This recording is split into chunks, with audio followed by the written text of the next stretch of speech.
ahead and get started. Want to welcome everyone to the Thursday edition of 596B presentations. And we have a slate of very interesting talks for today. I'd like to remind all the participants that they have 15 minutes to give their presentation. There's 5 minutes for questions and answers.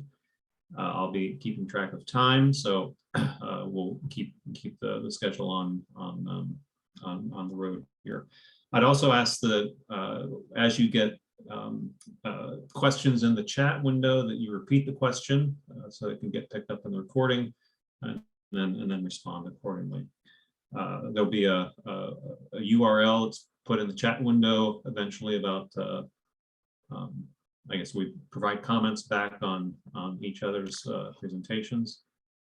I think that's all the details. So first up, we have Michael Haxel. He is going to give us a presentation on determining optimal locations for electric vehicle charging stations in Travis County, Texas. Michael, whenever you're ready. All right, thank you.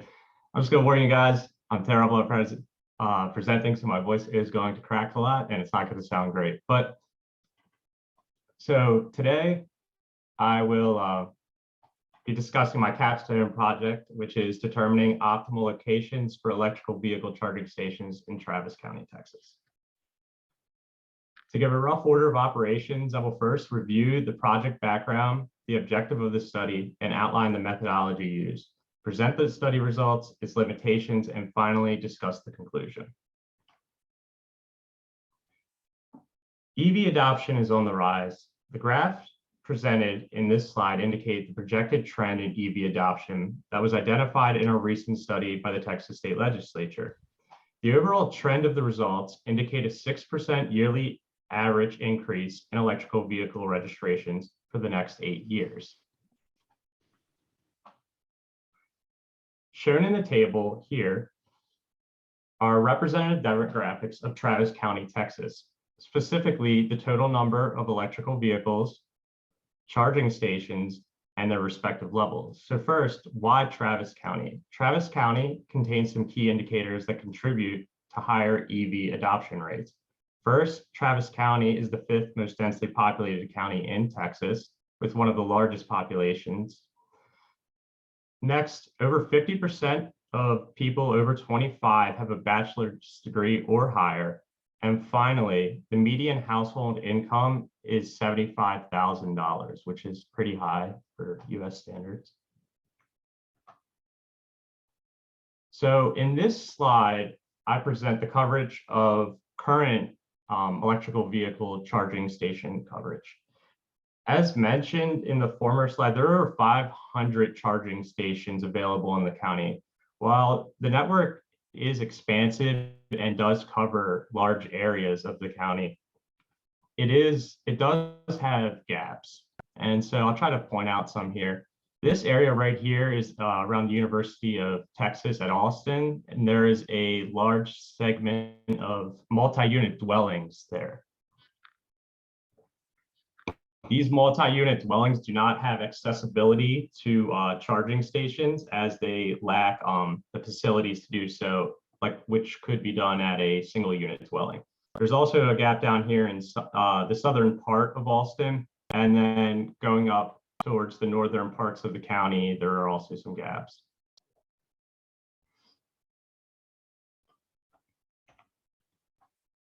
Oops, sorry about that.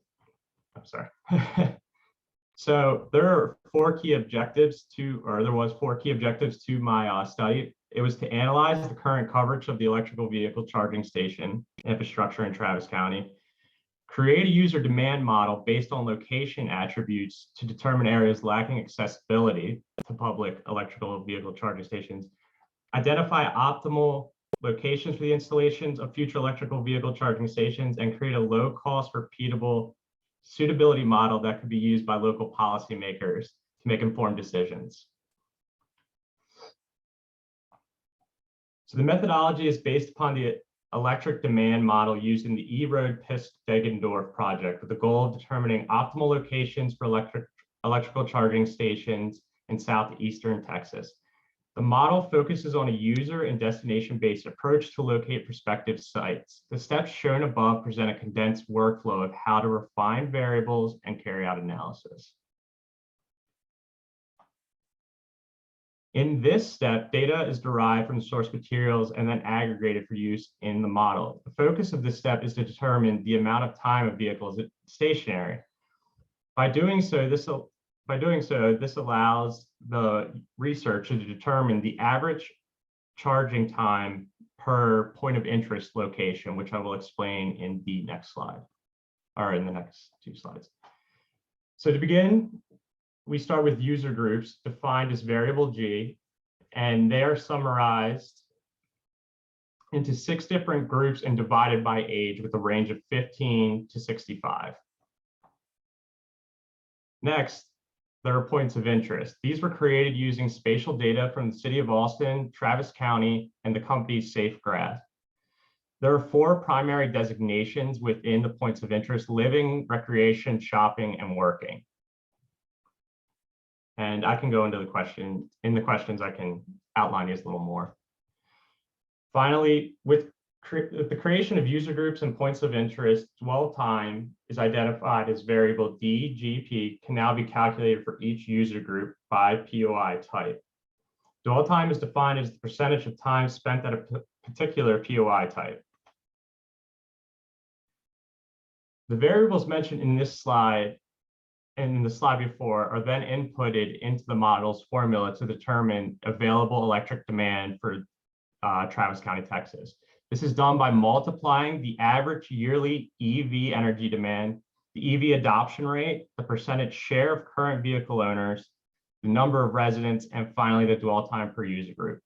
The numerator shown here is then divided by the denominator, which is represented by the variable AGP, which is the total number of points of interest for a points of interest type. An example of this can be seen here, where the 15 to 24 user group is represented by G1 and the POI type, living type, as P1. As you can see, the result comes out to a kilowatts per hour demand of 1,229,000.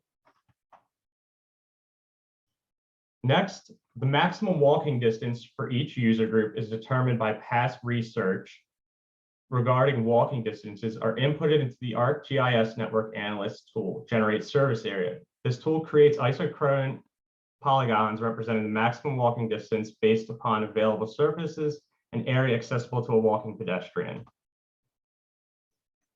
Seen here are the walking estimates. These are based off of 3 studies I used in my case study. They are mostly uniform throughout. The main difference comes in the 65 plus or seniors age group, where their accessibility or their ability to walk distances is lower. In shopping, the category is lower as it's expected. I meant the distance they would walk is lower than expected, as consumers to these locations will most likely be carrying products or bags with them. Stage 4 is creating a weighted electric demand map. This demand map creates a grading system to allow the researcher or user to grade areas based on potential demand. And as you can see on the left, it takes these walking distance polygons that were created and it appends them all to a new feature class or weighted electric demand map. Stage 5 is the selection of prospective locations. The process starts with selecting features from the demand weighted map created in the past slide. It then finds the feature with the highest maximum demand, copies it to a new feature class called allocated electric demand. It then takes these 2 feature classes and uses the select by location to find intersection, or to find polygons that intersect between the 2. The polygons that intersect within the maximum demand map are then deleted.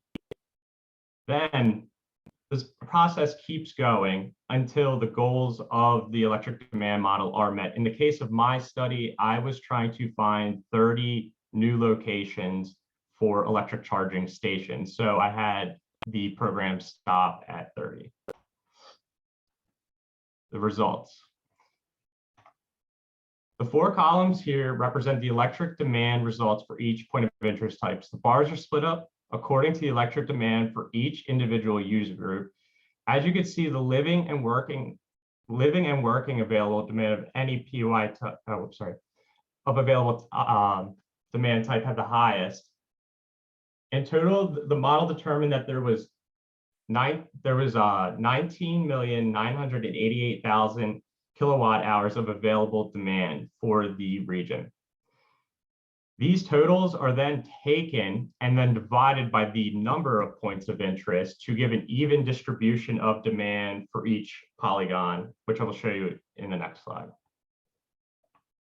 So as I had said, in between step 3 and step 4 create the weighted demand map. This is shown here. The weighted demand map summarizes the polygons within, takes count of the allocation or the available demand and allocates it.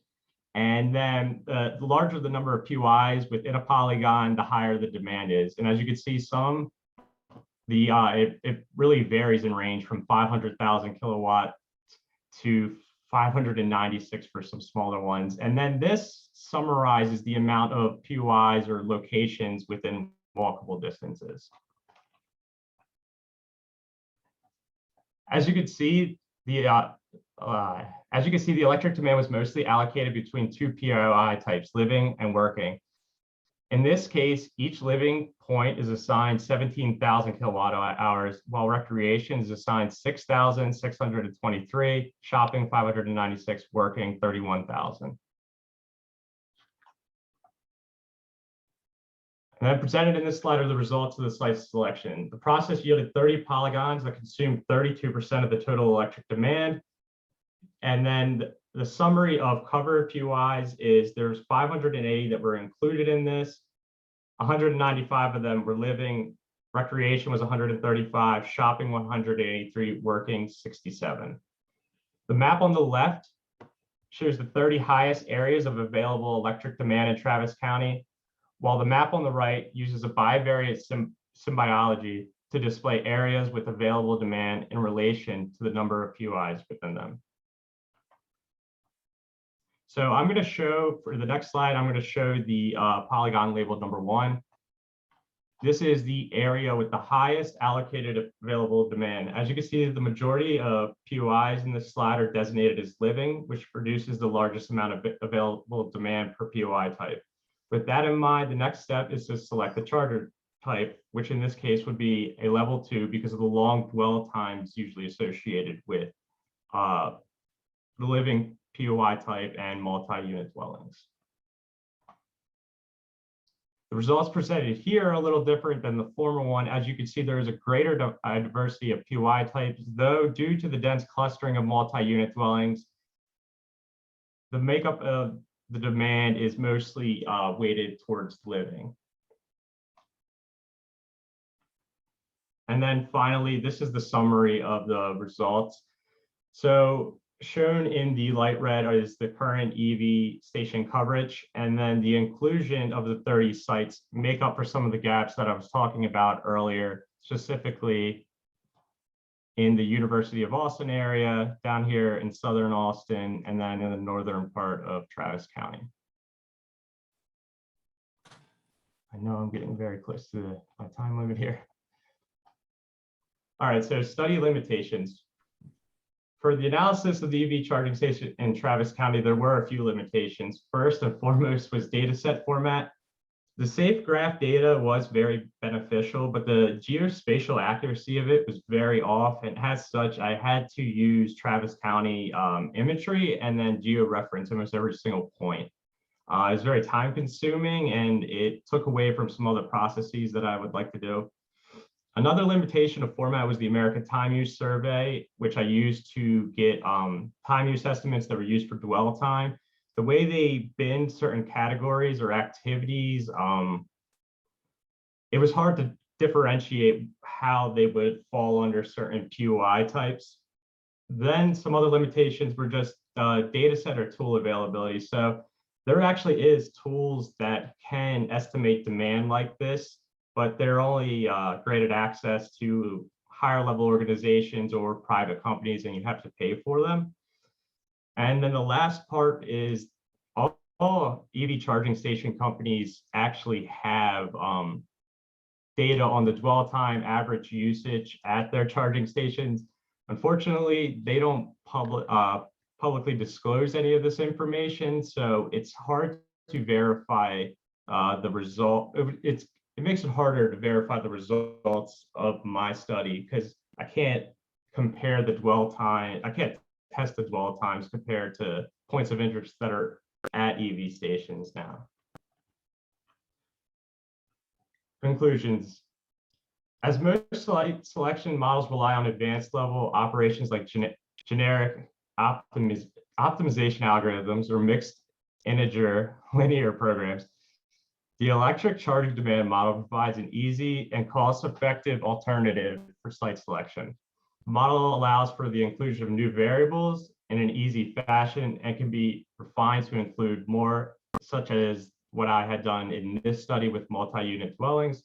In terms of adaptability, I was able to script the majority of the model using Python and create a rudimentary tool in ArcGIS. With further refinement, this tool could be used by those who lack GIS experience but possess domain knowledge about EV site selection. And then some considerations. This could be on evaluating Travis County and the city of Austin laws while also incorporating parking lots and street level classifications into electric charging demand level. This would allow you to get a more accurate position of where the charger should go. While the study was specifically about site selection for charging stations, I was able to explore a little deeper into the individual site selected. One major thing that stood out was that the current EV station coverage lacked accessibility to neighborhoods with lower medium income. If given further time, I would have incorporated the CDC's social vulnerability index to determine if there was a relationship, and if I was able to visually see it through an overlay analysis, I would further test that. Okay, I guess it's question time. Sorry for all the rambling. All right, thanks, Mike. Great presentation. Thank you. If anyone has a question, go ahead and type it in the chat. And it looks like you have a question already. So this is from Dan. I hope I pronounced this right. Steiner. Thank you for your presentation. It might be interesting to discover if the latest infrastructure bill has requirements for reporting some of the EV charging data. Seems like you're right that the companies would control the geospatial information as a business advantage for themselves. It's funny that you should mention that. I actually, being an amateur that I am, I tried reaching out to a few of the electrical charging companies. Most of them ignored me, but I actually got a very nice reply from one individual who worked at one of these companies. And he specifically mentioned what you said about the business advantage. And he was trying to help me, but he was basically telling me this is proprietary, and what happens if you use this information to create a better model and you go to work for one of my competitors. So I wasn't able to get that information. So this is from Valerie Bright. For your map, existing EV coverage, how was coverage defined? How were the red areas determined? So I can actually jump back up to that real quick. Oh, sorry. Okay, so the maximum coverage, I didn't have enough time to really go into it, but it's defined by the maximum walking distance individuals are willing to walk or walk on average. So I based this off of 3 different studies based off of pedestrian walking accessibility. 2 of them were from the NIH, and they did a long-term study throughout the entire United States, trying to determine what were like average walking estimates for certain activities, and then the maximum distance and duration that people would walk. So I took the maximum distance and I incorporated it in. I incorporated it, generated service areas around EV stations. All right, thanks again, Mike. You might have a few more questions. If you could just put your email in chat window and Oh, yeah, folks can contact you afterwards.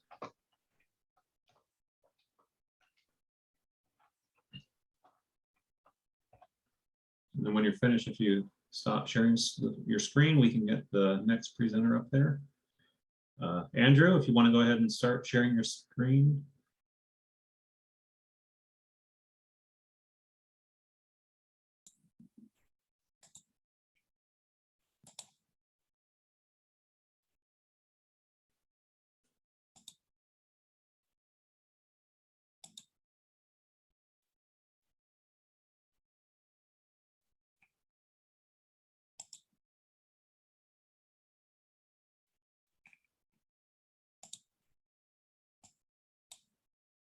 Give me 1 second. Computer's moving pretty slow today.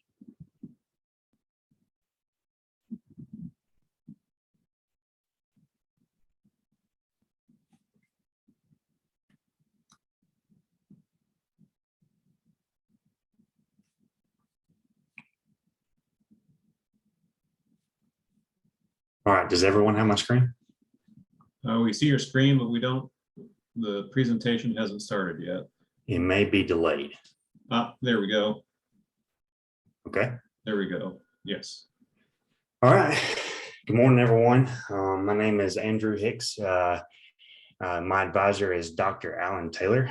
Today, I'll be kind of walking through my process that I use to do a community level wildfire risk assessment for Fremont County, Colorado. So this is just an overview of what I intend to cover for this project. Start off with the background of how this project came to be and how the different issues that have led to the increased demand for this type of project. I'll kind of go over the objectives that I intended to achieve for this project, go over the study area, talk about some of the data sources that I used, go over how I conducted my research, talk about my results, and then discuss the conclusion at the end. So for a project background, I mean, as we all know, just like the rest of the US, 2020 and 2021 was a record year for wildfires in Colorado. The top 3 largest fires records were in the state were broken in 2020 with a total of 627 total acres burned. That being said, that's just 2020. If you look at the graphic on the right-hand side, you can see that all 20 of the top 5 large wildfires records that have been set in Colorado have been set within the last 20 years. So that just kind of establishes the fact that Colorado is really struggling with wildfires right now. This has led to a more proactive versus reactive approach to wildfire risk management, and has led to planners across Colorado making a more concerted push to update outdated risk assessments and community wildfire protection plans. So let's take a minute to talk about what is a wildfire risk assessment. A wildfire risk assessment is a product that identifies and prioritizes areas for hazardous fuel reduction treatments and identifies areas within a study area that have at-risk communities and essential infrastructure, and provides a prediction of where fires could occur and the intensity of the fire at that location. Wildfire risk assessments are usually broken into 3 categories, which is wildfire likelihood. So given a specific pixel, what is the likelihood in a given time, in a given year, that a wildfire can happen at this area? Wildfire intensity is like if a wildfire does happen in a given pixel, how intense would that fire be? And that's based off of the different categories as far as weather, land cover, and that type of thing. And then susceptibility that's when you start talking about the high value resource and assets and how that plays into the overall, like how is that tied with the likelihood and intensity according to how that is spatially aligned with the terrain and weather and the things that were assessed before. So quantifying wildfire risk facilitates the analysis of trade-offs of the high value resources and assets, and enables a cost-effective analysis as a basis for evaluating risk mitigation options for planners. So the objectives that I had for this project is to identify areas within a community at the county level that are at a heightened risk for wildfires, so that priorities can be better aligned for the protection of life, property, critical infrastructure within that study area. Some questions that I wanted to ask is like, how is a wildfire risk distributed across the study area? What are the areas within the study area that are most likely to experience loss? How much loss, and which high value resources and assets will be affected? And which of those assets have the greatest exposure to the wildfire hazard? So taking a step back, so my study area was Fremont County, Colorado. Me personally, I live in El Paso County, which is the county that encompasses Colorado Springs. Fremont County is directly to the south, about 20 to 30 minutes south from Colorado Springs. It was Fremont County was established back in 1861, and as the 2020 census, the population sits about 47,000. There are two main populations in centers in Canyon City, which is Pinyon City and Canyon City. Inside of Fremont County, it contains portions of the Pike and San Isabel National Forest, the San de Cristo Wilderness, and the Arkansas headwaters, and comes right through the middle of Fremont County.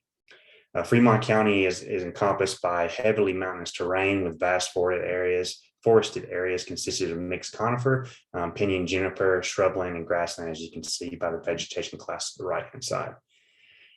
The land ownership in Fremont County is predominantly public land, and that is predominantly BLM land and forestry land. This is provide some pictures to provide some context of how the vegetation is arrayed across Fremont County. As you can see, the preponderance of pinyon juniper that was outlined in the previous slide, in addition to the mixed conifer and the grassland that we'll talk about later on. On the right-hand side is some pictures of the area to provide context of what this kind of county looks like. So to conduct my wildfire risk assessment, this is some of the data sources that I used.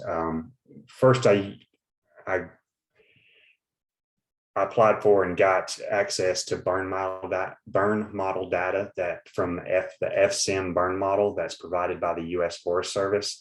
They create this every few years as far as to provide a overlay for the entire CONUS, United States, Alaska, and Hawaii, that provides an overlay of like the burn probability and burn intensity. And I'll talk about that a little bit more in the following slides. To define the high value resources and assets, I used wildlife critical habitat data from the U.S. Fish and Wildlife Service. I used data from the Bureau of Land Management that defines the areas of critical environmental concern. And then from the Department of Homeland Security, they provided critical infrastructure data in terms of communications and power line data. And to define the wildland urban interface in the county, I used road parcel and subdivision data from the Fremont County GIS department. And finally, for the wildfire suppression capability for the county, it was provided by the Fremont County Emergency Management Office. Okay, to kick it off. So the first data criteria that I used is, as I mentioned before, is burn probability and flame length data that was created by using the fire simulation FSIM model provided by the USDA Forest Service. The FSIM model includes modules. It takes weather, wildfire occurrence, fire growth, and fire suppression data and runs a simulation for tens of thousands of years of simulated wildfire seasons, and incorporates that into a probability model of if per each pixel, as you can see there, for the burn probability for every 1 in 10,000 years, this is where like a wildfire actually happens at this pixel. And for the flame length, and if a wildfire happened at that pixel, considering the weather, the terrain, the vegetation, what is the actual flame length. Next slide.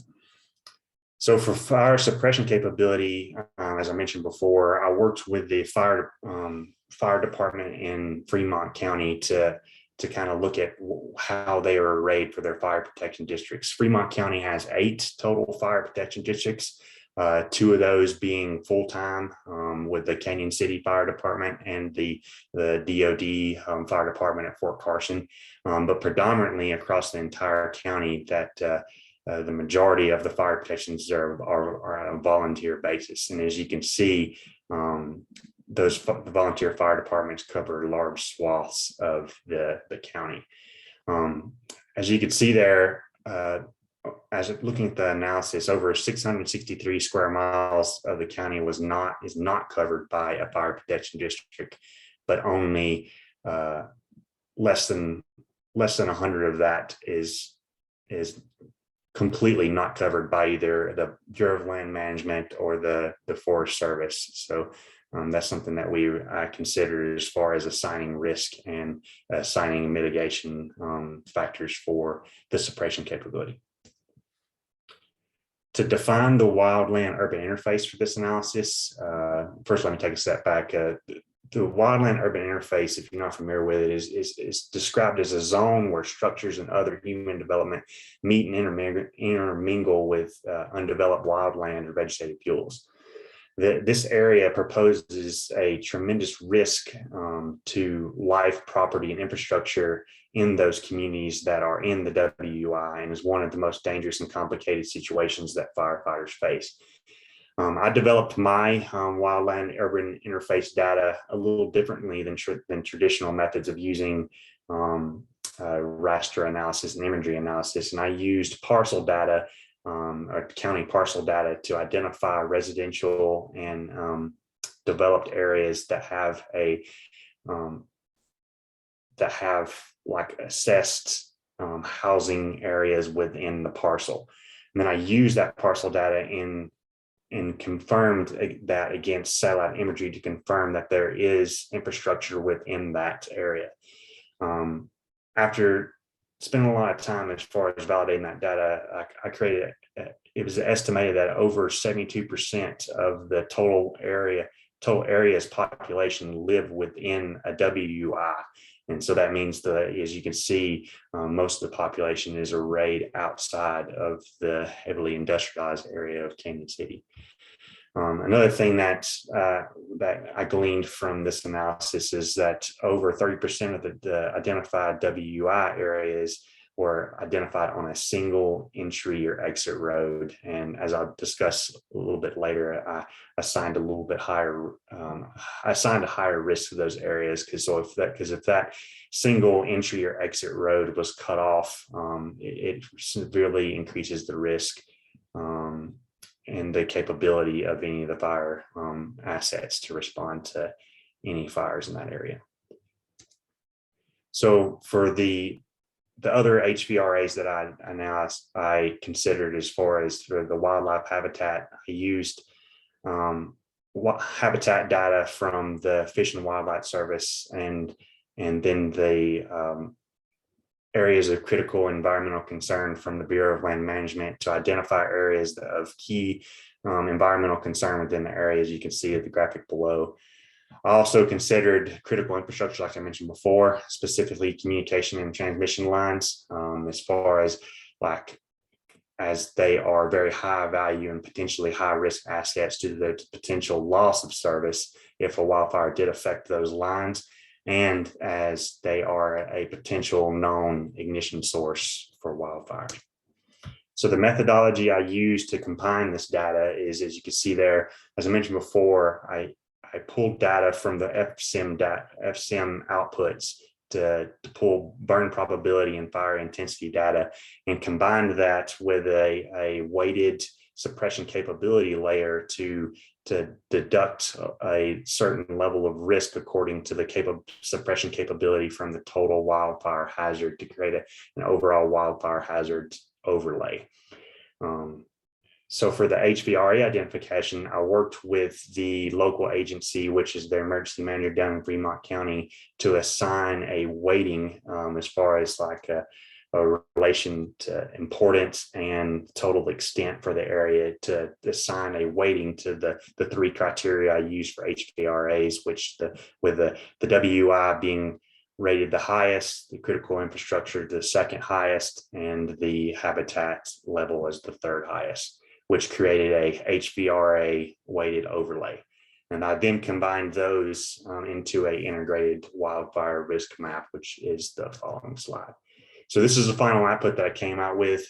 This is a final output that shows the wildfire intensity combined with the likelihood and the susceptibility of the identified HVRAs into one overlay that can be used by local planners. So if you compare this map to the flame length and burn probability, is very evident immediately that this has a better consideration of the HVRAs into the overall risk category. And as you can see, by comparing this back to some of the HVRA overlays that I had, it really kind of collaborates the level of risk as far as, and especially in the northwest or northeastern portion of Fremont County, as far as like the combination of the wildlife habitat area, HVRAs as far as the WIs that were contained within that area, and it really identifies. I think it's very good in identifying levels of risk in a combination of all of those factors. As you can see there, of the total area for Fremont County, over 62% is and higher is contained within the moderate to high, the very high levels.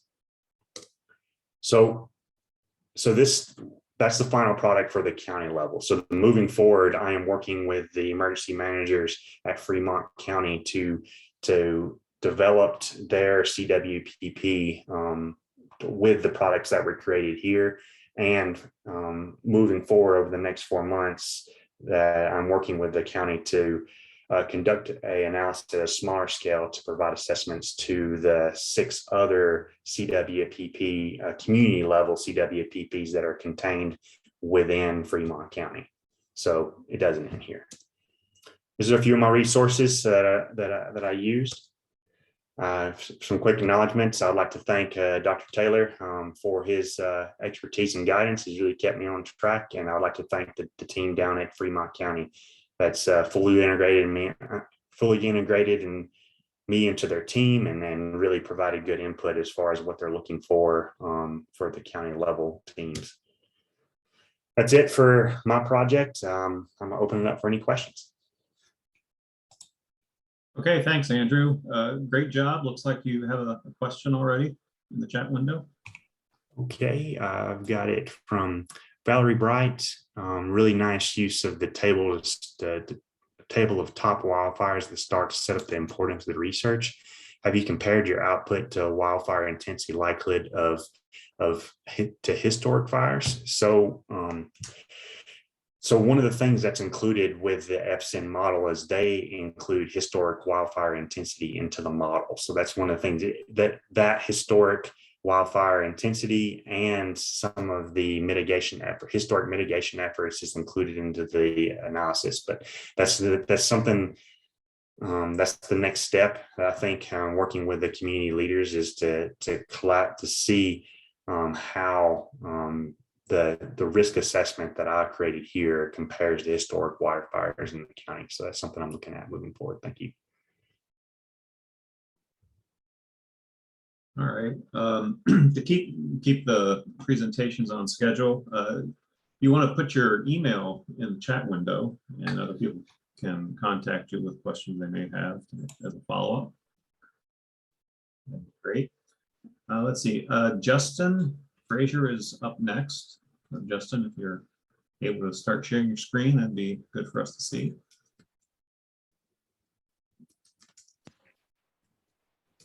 Hey everyone, just 1 second.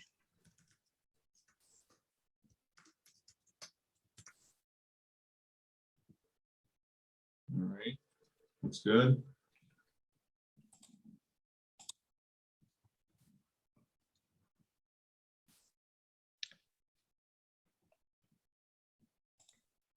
Okay, everyone can see that? Yes. Okay, great. So hey everybody, my name is Justin Frazier, and we'll just get right into it. So my project is titled Variable Risk Assessment of Proposed Fracking Wells in the Uinta Basin in Utah. And my advisor was Jennifer Baca. So a bit of background. Recently in December of 2020, a federal judge rejected the approval of a 2018 federal proposal to introduce large-scale fracking and fossil fuel extraction to over 60,000 acres in northern Utah. This area is known as the Uinta Basin and is already home to some of the highest density of existing fracking wells in Utah. So this proposal was recently overturned as it was deemed that the Bureau of Land Management under the current administration did not consider all alternatives to leasing the land out to third parties. So this prevented the introduction of over 2,800 hydraulic fracking wells to the region. So my study basically performs a scenario-based risk assessment through proximity-based spatial analysis and weighted overlay to assess risk of existing wells in addition to the 2,800 proposed wells that would have been added.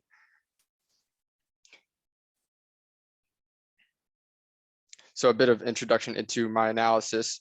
So this analysis uses risk assessment to find which parcels in the Uinta Basin are more susceptible to impacts brought on by hydraulic fracking. So the 4 types of risk criteria that I use in my analysis include environmental risk. This includes impacts of fracking that includes but are not limited to water quality, water supply, air quality, etc. Anything basically associated with environmental risk. Then we have economic risk. So these economic impacts from fracking often affect lower income communities, high unemployment zones, and minorities, anything associated with economics. Then we also have health risk. Health impacts from fracking often have more lasting effects on already compromised populations, such as the elderly, young children, obese population, and fracking has been found to cause cancer, birth defects, respiratory symptoms, etc. And then my last risk assessment using the analysis is well intensity. So the well intensity value came from a resource consumption value located within the well feature class that I used. So this value was initially split up into 3 cumulative values based on fuel type. However, the sum of these values was used to create an overall intensity value. So these risks were chosen based on research that fracking has impacts that can be categorized into these 3 pockets.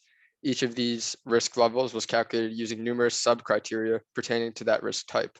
So the sub-criteria for each risk type will be explained later in detail. The proximity-based risk assessment was performed using the existing wells and 3 risk criteria, these 3 risk criteria. Then a suitability analysis was ran to find suitable land for the proposed wells that would have been built. These are the 2,800 proposed wells that I mentioned earlier.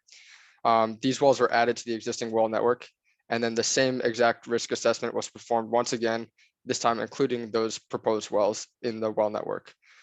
This identified a risk level for each parcel from the existing wells and a risk level that included the proposed wells. When screened against each other, the overall risk was taken from the scenario for each parcel, and that is revealed. So essentially, for methodology, we have our initial suitability analysis, which was used to find the areas that are suitable to build the 2,800 wells. And then we have the construction, quote unquote, construction of these proposed wells. And then we have our initial risk assessment, our post-construction risk assessment kind of side by side because they happen hand in hand. And then we analyze our results. So to start out, we had our suitability analysis. So this suitability analysis was conducted to find the most suitable well locations for the proposed 2,800 wells, utilized various criteria to classify suitability levels based on proximity. Essentially, depending on the criteria, the closer or further away from the criteria in question was the less or more suitable the land was for the fracking well. So the criteria that we used included roads, railroads, hydrography, streams and lakes, wetlands, floodplain, land use, oil and gas fields, and proximity to existing wells. So we'll get into the weights and stipulations a bit right here.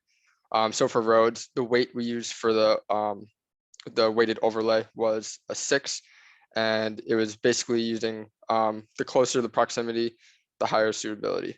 For railroads, it's very similar. Closer proximity is higher suitability, and the weight was a 6. Hydrography, the weight was a little higher, which was an 8, and the further proximity is higher suitability. So the further away you are from a lake or a stream, the higher suitability that area is. Wetland the weight was a 2, and it was similar to hydrography where the further proximity is higher suitability. Floodplain, we have the same case. And land use, we have the weight of a 3, and we were basically targeting non-urban land use types because they are deemed to have higher suitability. And oil and gas fields was a 10, and this is a close proximity, is a higher suitability. And then we have proximity to existing wells, which was also 10. And the only stipulation here was wells cannot be built within 5 square acres of another well. And this is because a well essentially needs at least 5 acres to run effectively. So basically a raster data set was created from each criteria data set depicting proximity. These rasters were then inputted into the suitability model that utilized weighted overlay analysis to identify areas that were suitable. And up here we have a quick graphic showing all the criteria up here. If it's blue, it basically used proximity. If it's red, it used inverted proximity, which is basically the further away you are from that criteria is the more suitable.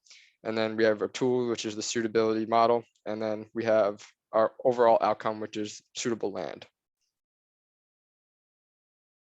After the suitability analysis, we come over to the next step in my methodology, which is the construction, quote unquote, construction of proposed wells.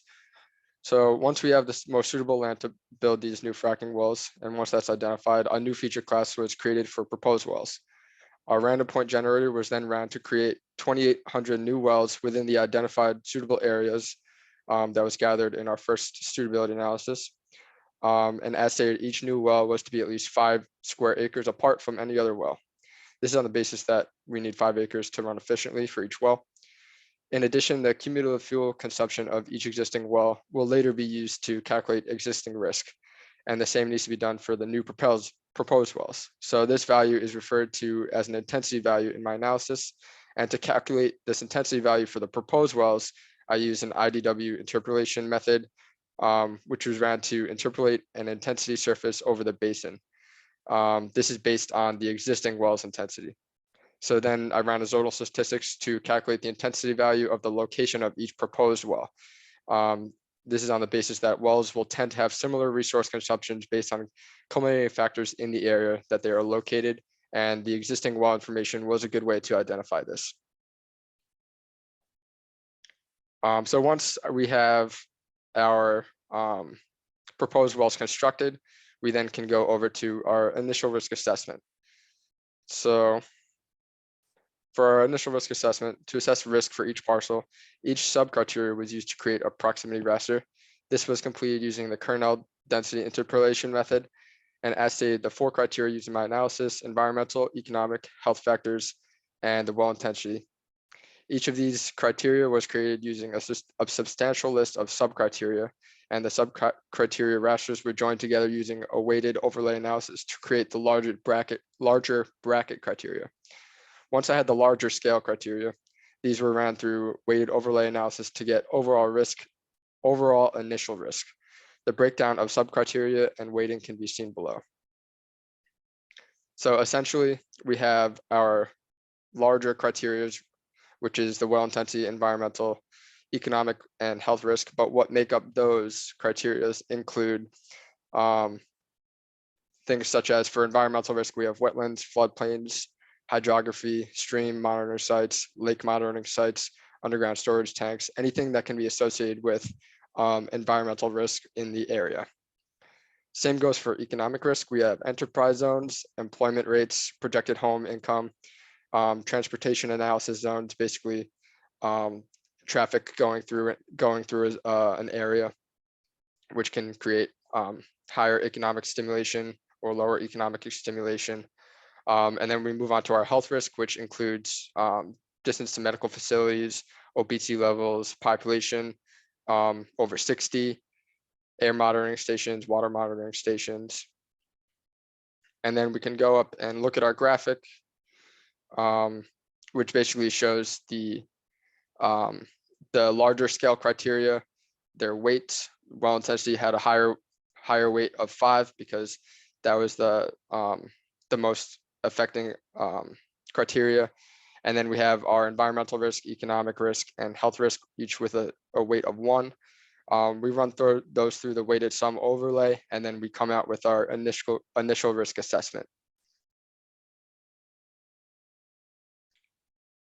So once we had our initial risk assessment, we can then do the same for the post-construction risk assessment. And this is essentially the same process, just with another stipulation added, which was the proposed well intensity, which was equal in weights to the existing well intensity. So as you can see, we just added that up here and ran it through our weighted sum overlay, and then we come out with our proposed well intensity risk. So then we can get into our data sources. Luckily in Utah, a lot of the data came from the same location, which was the Utah Geospatial Resource Center. We did have some other sources in here, such as government sources, National Wetland Index, things like that. But essentially, I was able to gather most of my data from the Utah Geospatial Resource Center, which was really helpful. And then we can get into our analysis and actually look at our results. So here I put together a nice little tool. It's kind of it's a web application that is kind of a one-stop shop for everything you need to look at well risk assessment for the Uintah Basin.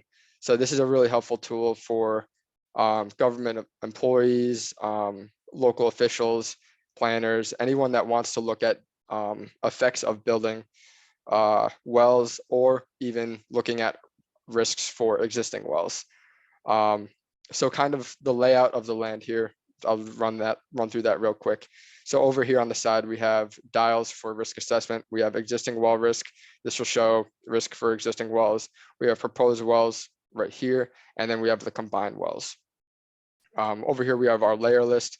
You could turn on anything that was used for the criteria here. Things like school locations, federal land, enterprise zones, streams, things like that. Anything that was used to produce my outcome. Over here, we have the data sources, the legend, essentials like that. And then over here, we come out to our criteria filters. So this is where we can really get into the nitty-gritty details of the analysis and look at our outcomes. So if we zoom in here, we can see, so red points are basically our existing wells, blue points are the proposed wells, and the size denotes the intensity of the wells. So the larger the well, the more intense the well is. So over here on our criteria, we have the ability to filter out existing or proposed wells. So if we just want to look at proposed wells, we could turn that on.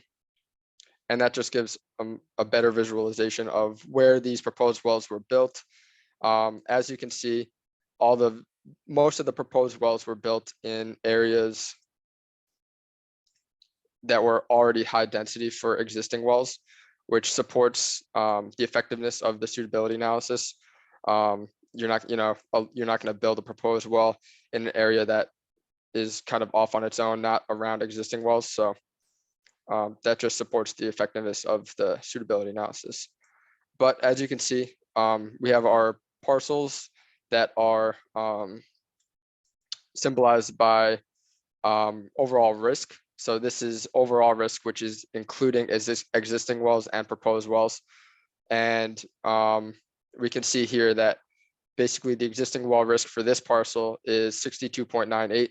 Proposed wells, once we introduce those, the proposed well risk is 88.39, and that boosts up the combined well risk assessment, which is including the existing wells and the proposed wells, to 80%. So that just supports the my original hypothesis that proposed wells will essentially give the parcel a higher risk from the existing wells. So and then down here we have our parcel filters, which is basically allows me to filter out parcels if I want to look at a specific zip code, a specific county, a specific city, apologize, or a specific ownership type if I want to look at federal, private land.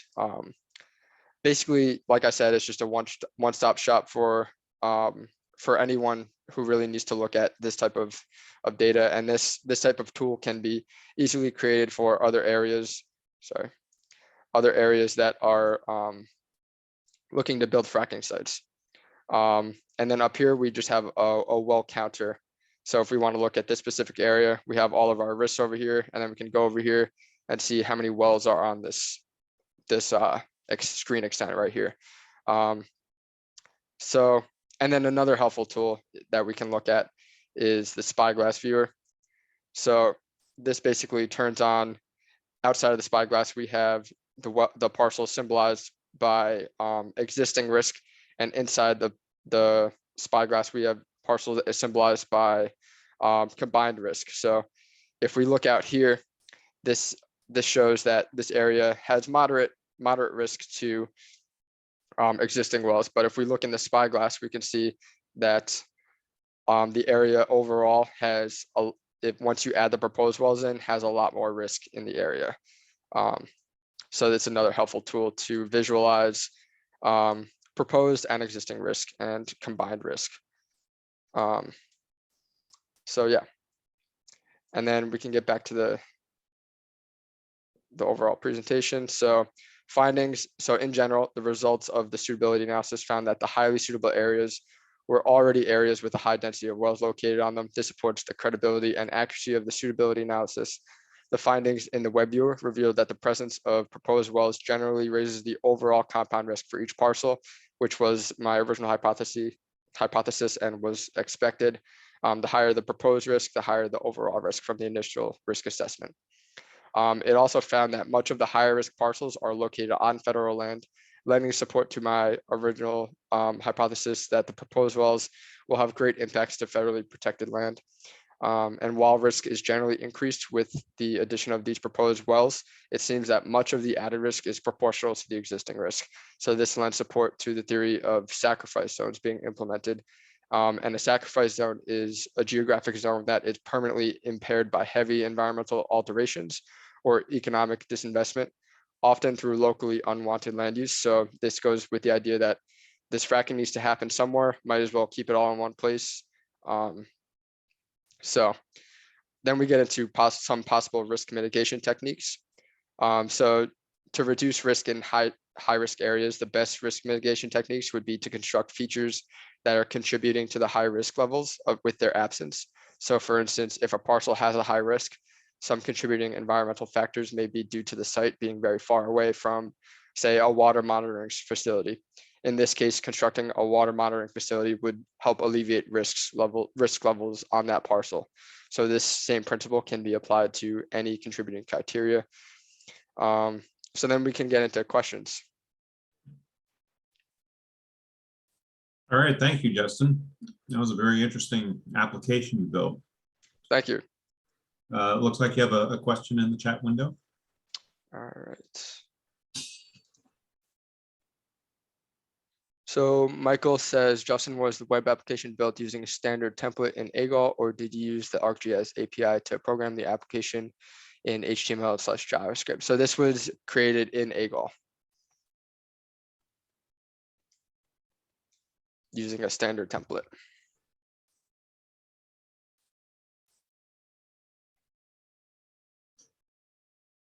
I had a quick question.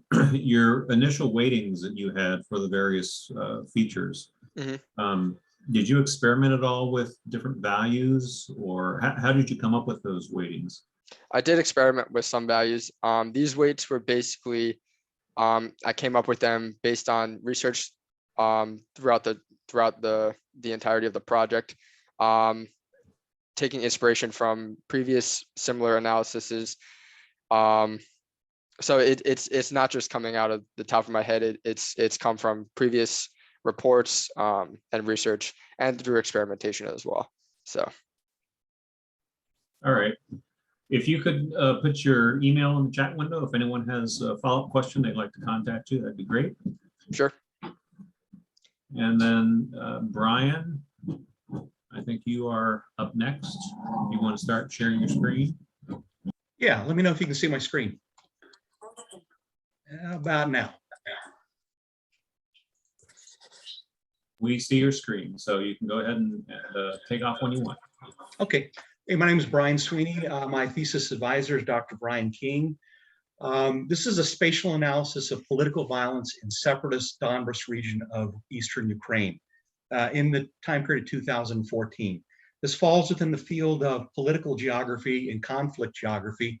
I started this a year ago, the study, and it's become more relevant now because there's about 100,000 Russian troops mounted up against the border of Ukraine as we speak. And this might be a little bit of not an indicator, but an insight as to what might predicate an invasion into Ukraine as it happened in 2014. All right. This is a basic overview of the agenda items from goals and objectives down through problem framing and analytical methods, and then conclusion and the references at the end. So my goals and objectives of this research is to explore how spatial statistical methods can be used to identify political identities based on ethno-linguistic factors that can explain the patterns of political violence in Ukraine, particularly in the Donbas area. So the questions are essentially ethno-linguistic, ethnicity and language. Which of those factors influence political identities, and are they related to political violence? And while there are likely the appearance of those factors, are those factors actually related to the emergence of conflict, or are they just conditions? And is the conflict created by local actors because of those conditions, or are there external actors that are involved that serve as a catalyst to get the conflict going? And then the last is the which spatial statistical methods are best to kind of ferret out the different types of insights that we want to be able to achieve. So basic problem framing is I'm looking at a very specific time of the Ukraine conflict in 2014. It's after the Euromaidan revolution occurred in Kiev and across the country. They got rid of Yanukovych, and it's after the Crimean annexation by Russia. But it's before the intervention of Russian forces, their conventional military in eastern Ukraine that happened in June 2014. So it's really this April, May, June timeframe in eastern Ukraine is what I'm really looking at.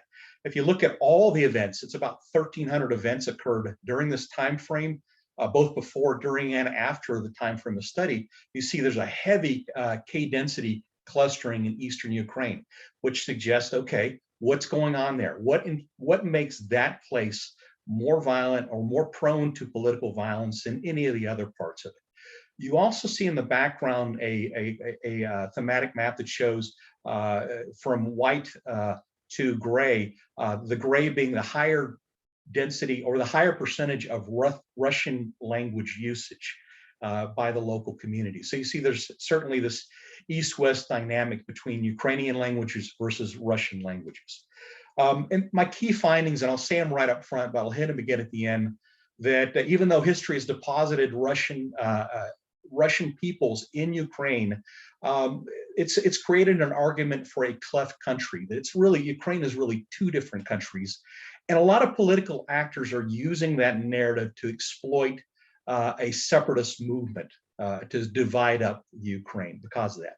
Second key finding was that the cultural landscape with Russians and Ukrainians is that the Russians, particularly in the East, are generally settled and dominate the urban areas, whereas the Ukrainians are more of the rural villages and farms that are in Eastern Ukraine. So looking at a map at this scale of the oblast, meaning the governance, really kind of homogenizes those numbers. But when we dig deeper, we actually realize it's a very different picture at the next level of administrative regions below this. It's very much cities versus rural, and it skews a lot of the, it supports a lot of this cleft country narrative, but it's really not, it's a false narrative when you get down into the details. And then the attacks predominantly occur in those city centers where the urban Russians live, and what's the highest percentage of ethnic Russians. And the last one is that there are external actors that don't play out and actually kind of skew the models on the ground that aren't necessarily where the ethnic Russian centers are, but they are ethnic Russian actors from outside of Ukraine that impose themselves into this conflict. So some historical context. Ukraine was divided between the Poland-Lithuanian Commonwealth for hundreds of years, with at the same time Tsarist Russia coming in from the east, and this idea of Novorossiya, which is New Russia, which is a license given to the Cossacks to come into the southern part of Ukraine and settle it. And they settled it with fortresses that became the cities that later on became the enclaves where the ethnic Russians live. During the Soviet era, it was a heavy involvement in the Russian military down in the Crimea, the Russian fleet settling there, as well as the factories around the coal mines and the iron mines and the tank factories and vehicle factories that really grew up in the eastern part of Ukraine, which led also to the kind of the settlement of Russians, ethnic Russians, heavy settlement of ethnic Russians in those areas. After the Soviet era, a lot of these Russians are what's described as being stranded now. They're Russian citizens, Russian nationals, ethnic, living in these countries. They've been there for 3 or 4 generations. But what happens now when the boundaries are redrawn and Russia's on the other side of the border? So that's part of the issue that's being worked through now. So looking at the national context again, if you look at the total population, upper left-hand corner map are Russians, the population is a heavier population or dense population towards the east. If you go to the clockwise, the ethnic Russians that are in those oblasts, they're only rarely even getting close to 50%, but there's more ethnic Russians per oblast in the east and in the south than anywhere else. If you go down to the lower right-hand quadrant, the Russian language, because those Russian oblasts are dominated by the urban areas, that means media, language, education, church, society tends to be dominated by the cities. So a lot of Russian language adoption also occurred. So there's a higher percent of Russian language adoption than there is actual ethnic Russians. And then the lower left-hand corner was the presidential election of 2010, where Yanukovych won, and he's a pro-Russian candidate, and it representing basically those southeastern or the old Novorossiya areas of Russia. Now, 2 different narratives are playing out here. One is the Ukraine is a cleft country, that Russians and Ukrainians are one people, that Novorossiya is kind of is the description of that area that really should belong back to Russia, and that all Russians are part of this great Ruski Mir, the Russian world, this civilizational concept being pushed forward by the Russians that trying to claw back a lot of those stranded 25 million populations in neighboring countries. On the other side of this conflicting narrative is this Ukrainian national integrity. That and it's a survey done by the Kiev Institute for Social Services. They did a survey about are you still Soviet, or how do you see yourself in a post-Soviet era? And the majority of respondents do not believe that they belong to part of the Russian world. That includes a lot of the ethnic Russian, but 27% of respondents do believe they're still part of that. Also, almost all respondents, the majority of respondents, believe that Novorossiya is a myth and it's Russian propaganda. And that's only a very, very narrow part of the population, particularly elderly Russians who have Russian pensions, remember the Soviet days, are patriotic about it, and also those that believe that the energy dependence on Russia is important, their political affiliation and gaining Russian passports, they believe all that is important, tend to follow that, follow the cleft country narrative. So this national context, taking it down to focusing in the Donbas, is really, we want to be able to test the randomness by using hotspot analysis, cluster analysis, and then looking at generalized linear regression to understand the relationship between ethnic groups and violence, and then try to predict that using geographically weighted regression.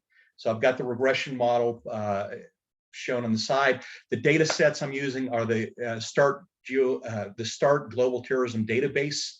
It has 1,300 events for Ukraine, and we've extracted from that 155 conflict events for that time period for the Donbas. We also use the Ukrainian National Census, Ukrainian public opinion surveys, and then the Ukrainian administrative boundaries as well to construct the system. So the conflict data from the START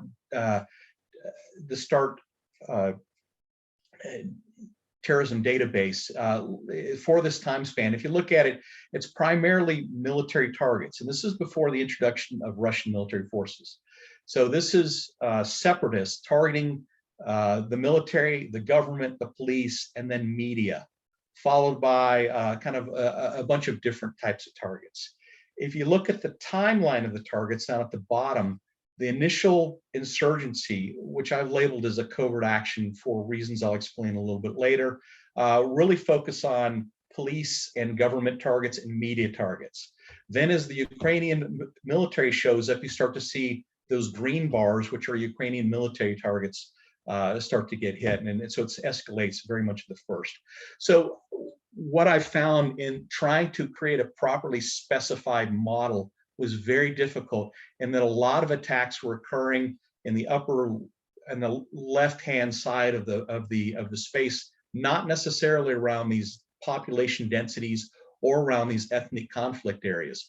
They were happening along major road junctions, which became problematic. So I subsetted out this whole group of data, not because of where they were, but because of who the actors were involved. And what that allowed me to do was to create a better specified model using a sequence of hotspot analysis, cluster and outlier analysis, linear regression, and geographically weighted regression. And it came up with a pretty good significance. And also the GWR showed that there was above the standard, so it under-predicted those green spots, which were really the urban areas where the government centers were located at, which you would expect to be more prominent as well. Putting the covert action data in is really related to this fellow named Igor Girkin. Igor Girkin is, and I'll get into more about him, but putting his 35 attacks back in shows how the model was skewed. And I had some time to try to pull these pieces of data apart to understand what the skewing was about.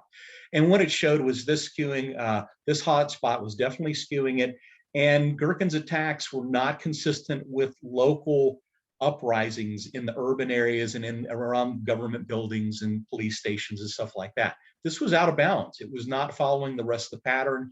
So he had his own spatial logic for being able to find that, for being able to attack there. It was inconsistent with the other spatial logics. So here's for this catalyst, and really this is the guy that started the conflict in Donbas. His name is Igor Girkin. He's known as Strelokov, the shooter. He's a former FSB colonel and Russian citizen from Moscow, so he's not Ukrainian. He led the covert actions in other areas, to include just coming freshly from Crimea 2 weeks before with 52 of his best guys, where they did the covert action in Crimea. Now he's doing this covert action inside of Donbas. And he's a big believer in the Novorossiya project. And when he appointed himself as the Minister of Defense of the Donetsk People's Republic, he also talked about this is the start of the Novorossiya coming back into the rest of Ukraine. And so my judgment is that his role is that Donbas insurgency was orchestrated by external actors, at least at the initiation, and that led all other actors, the locals, to kind of get involved now that the game was on. Girkin has a locational choice, and he admits it. These are things that he describes in media, that his choice is linked to his plan to gain a foothold in a city of average size, where authority based on support of the people could be quickly established. And also, Kadia suggests that it was an important location because it was probably the farthest, deepest into the Ukraine that he could establish something on the roads, which would prevent the Ukrainian military from getting too far in and squelching out the rest of the revolution. Going one step higher than Ukraine, we are going then higher than Girkin was.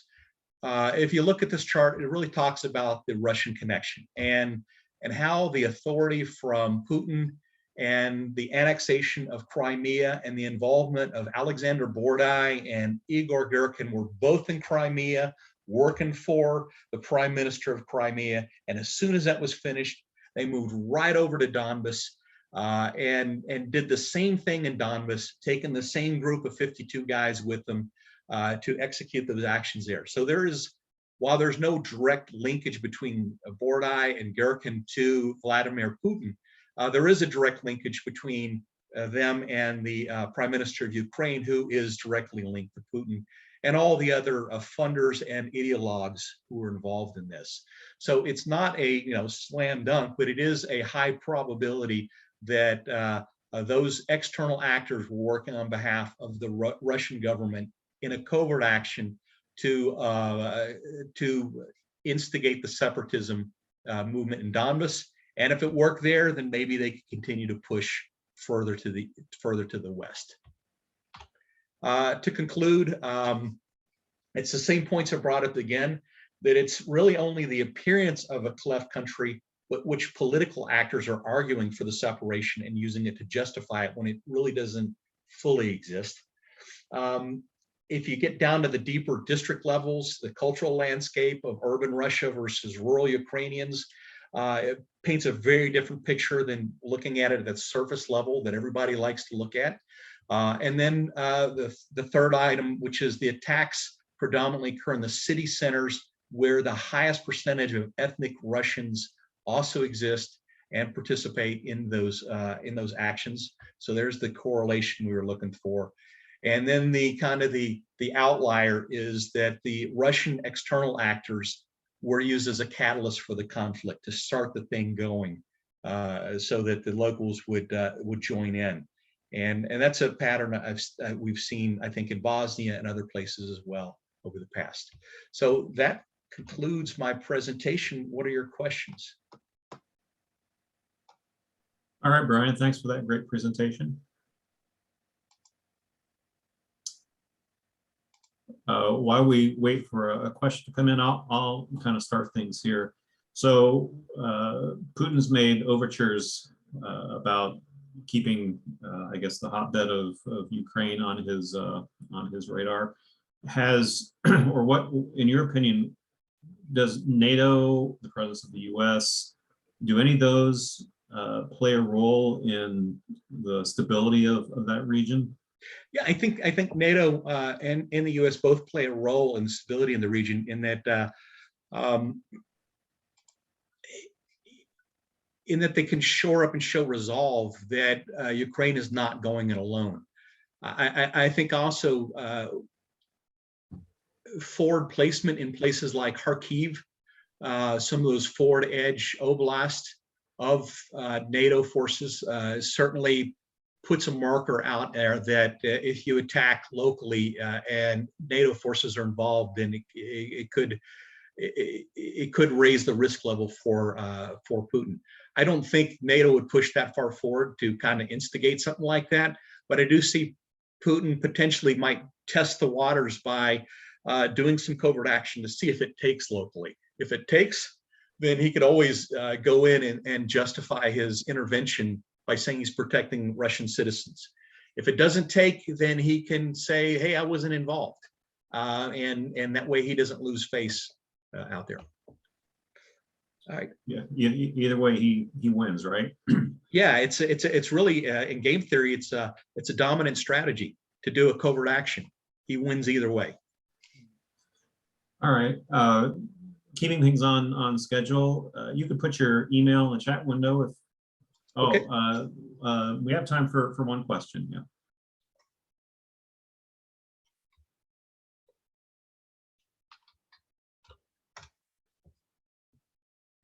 Okay.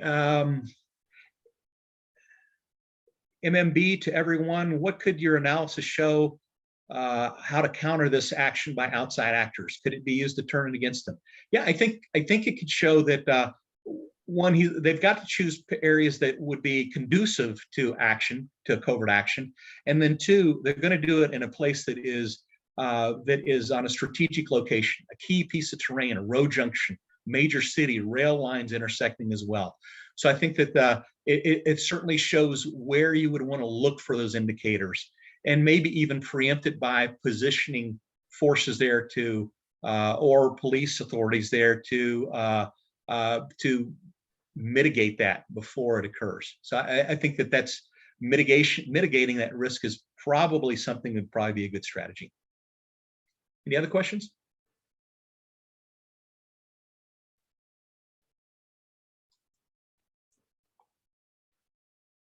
Okay, I don't see any other questions. So thank you very much. All right. Thanks, Brian. Next up is Jen Gillespie. So if you want to start sharing your screen. All right, we can see your screen, so you can start when you're ready. All right, great, thank you. My name is Jen Gillespie. I'm going to be talking about exploring the geographic variation in shelter dog outcomes. And my advisor was Lorraine Dowler. She's been a great sounding board because she and I share a strong passion for this subject. We both are owners of shelter dogs. And so I wanted to talk quickly about what I'll be going over in this presentation before I get started. Start with the background of the subject, sort of why I picked it, my goals, methods, findings, and the conclusions that I drew from those findings. And then I'll talk about the problems that I encountered and the opportunities in this space for further research, which there are a lot of them. And so why I picked this is that I have foster dogs for Austin Pets Alive, which is my local shelter. Austin is the one of the largest no-kill cities in the country, and it was it's very proud of that fact. And the reason is because it's come such a long way in the last few couple decades to really decrease the euthanasia rate. So I said it's a no-kill city. That's defined as having a euthanasia rate below 10%. Austin is sitting at less than 5%, but in 1997, the euthanasia rate in Austin was 85%. So only 15% of dogs who are dogs and cats who are coming into the shelter were leaving alive. And this is a pretty dramatic decrease in euthanasia, and it's also been seen at the national level. So if we look at sort of the best friends animal statistics that they've been collecting for a while now, in 2015, the save rate, so how many dogs and cats, are being leaving shelters in a positive outcome, We have 64% in 2015 versus in 2020, we've had the highest save rate nationally that's ever been. It's at 83%. And I think this is partly because of COVID. There are statistics that show that there are way more dog and cat adoptions in the past in 2021 and 2020 because of COVID, because more people are spending time at home. And so they're deciding that they can get pets. And this is really good. Unfortunately, there are some areas that are doing a better job at decreasing their euthanasia rates than others. You can see that there's a national variation in euthanasia, especially in the southern states. The states with some of the highest euthanasia rates do tend to be in the South, like Louisiana, Alabama, and North Carolina. It's not shown in this graphic, but also California and Texas have fairly high euthanasia rates. This data is from the Shelter Animals Count data set, and I'll get into why this is a little skewed. But later in the presentation, I do think there's not a lot of research into why this euthanasia difference is happening. There's speculation that it could be differences in funding the state or local levels, and also that there's different regional attitudes about animals. So when we're looking at this, I mentioned that there's not a lot of research. The only thing I could find was somebody, Dr. Hal Hartzog, who looked at the states with the highest and lowest euthanasia rates. So this is 11 states, and he looked at the difference between dog euthanasia between them.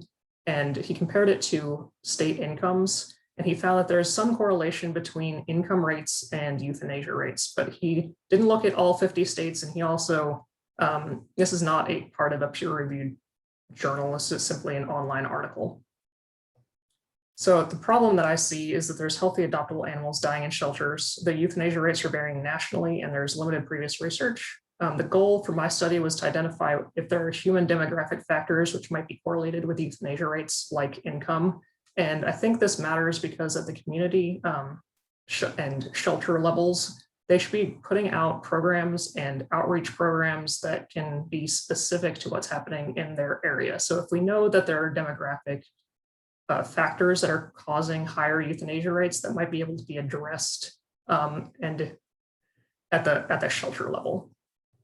So for my data sources for this project were to look at the Shelter Animals Count database. This data set is self-reported, and it's the only one that really exists, so it's the one I had to use. The number of shelters in the country is about 5,000 estimated. There's no great numbers on that, but the Shelter Animals Count data set has self-reported numbers for about half of those, which is pretty good considering that there's no national reporting requirement. Their data takes a look at the total intake. Dogs can come in as strays, relinquishments, or transfers in from another program. There's also the outcome data, which would be adoptions, transfers out, or euthanasia. Euthanasia can happen for any reason, and it all gets lumped into this bucket of euthanasia. So it could be if there's a medical injury, a behavioral reason, or simply a lack of resources, usually space to kill a dog or a cat.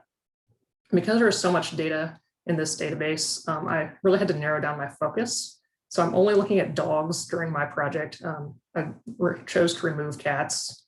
I'm only looking at the year of 2019. As I said, the COVID epidemic really caused an increase in adoptions, and I wanted a sort of normal year to look at for this analysis. And so 2019 was the latest sort of reasonable year.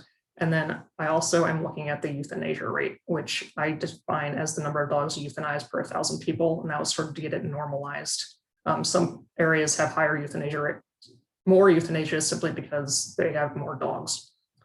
So I'm looking at the geographic scope of this. I looked at two different scales, the state level and the county level, and I did narrow it down to the contiguous US. Alaska and Hawaii are pretty strong outliers. Alaska has a very low euthanasia rate, and Hawaii has a very high euthanasia rate. And I think in the case of Hawaii, they have sort of the island effect in that they can't transfer animals off of Hawaii easily. So they can't move them to another state where they might have the ability to be adopted. And sort of as I was mentioning, the Shelter Animals Count data set is self-reported. As you can see on the map on the left, the gray counties have at least one shelter reporting a full data set from 2019. We have a lot of gaps in the middle of the country. And when you compare this to our population density, you can kind of tell that some areas of very high, the areas that have high density of human population are also covered by the data set. So I thought the data set was fairly good, although there were still problems with it. So the independent variables I was looking at were from the US Census Bureau. I looked at statistics that are correlated with pet ownership or dog ownership, specifically in this case, like median household income, the owner occupancy rates, so how many people own their own home, unemployment rate, population density. I looked at population growth. This is a estimate of how many people are expected to move into a region, race, household size, and median age. I also looked at 2 geographic variables, which would be distance to a major city and average temperature. And for my methodology, I kind of wanted to get to know the data. So I looked at it through mapping and ArcMap, and then also scatter plots in the free and open source program GeoDA. I also used the exploratory regression tool in ArcGIS Pro, and I used spatial lag and spatial error models in GeoDA as well. So when I got my data all mapped out, I could tell that immediately that there is a euthanasia rate variation by state. You can see it pretty clearly in the map on the left. Areas that have the highest euthanasia rates are in the South, as I've seen in previous research. This correlates with what others have shown. And on the right, I'm showing the median household income by state. And the darker areas here have higher incomes. So the northeastern states have some of the highest incomes. They're also the areas with low euthanasia rate. Some of the southern states like Alabama, Louisiana, New Mexico, they have fairly high euthanasia rates, but low median household incomes. And then we have some states that are sort of in the middle and that don't really follow this trend, like Texas, Colorado, and California, which all have high euthanasia rates and high incomes, or at least fairly high incomes. And so when I mapped this at a scatter plot level, did it for both the state and the county, there does seem to be somewhat a correlation. We are getting significant p-values, but the R-squared is not very high. And visually, you can it doesn't really look like there's much of a correlation.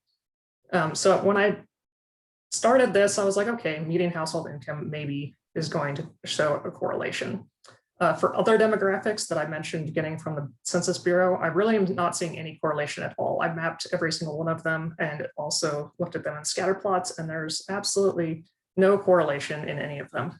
So let's keep that in mind for the rest of this project.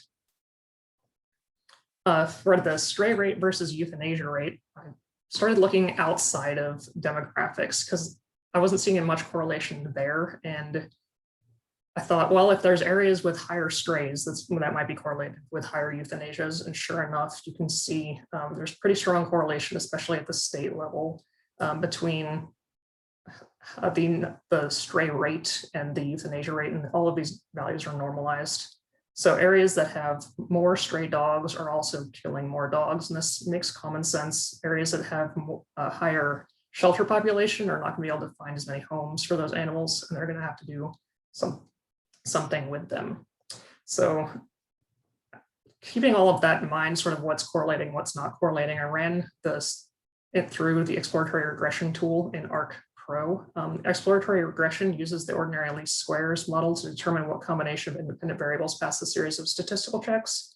Mostly because of heteroscedasticity in the data, none of my models passed these statistical checks. So I did find that there are some that were fairly significant, like the percent stray rate, the net transfer rate, median temperature, median age, and median household income were significantly some of the time. So I took those and I looked at them further in the spatially lagged regression models. At the county level, the stray rate had a fairly high coefficient and a significant p-value, and same with the household size and the median age.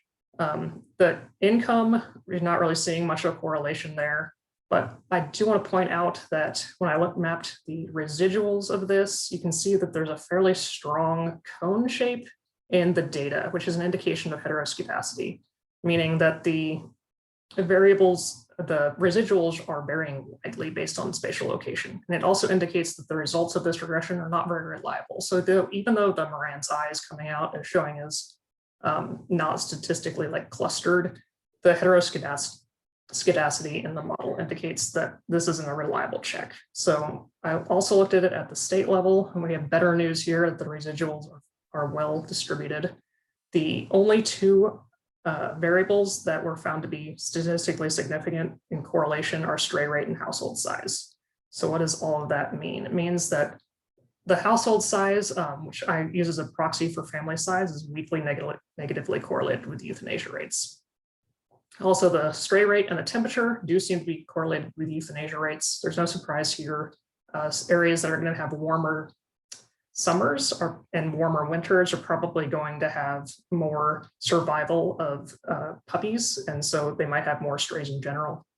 And more importantly, I think, is that I found that financial demographics are really poor indicators of euthanasia rate. So despite what others have found, I wasn't seeing that in my data, although I do want to talk about what I think might matter more, which is the net transfer rate.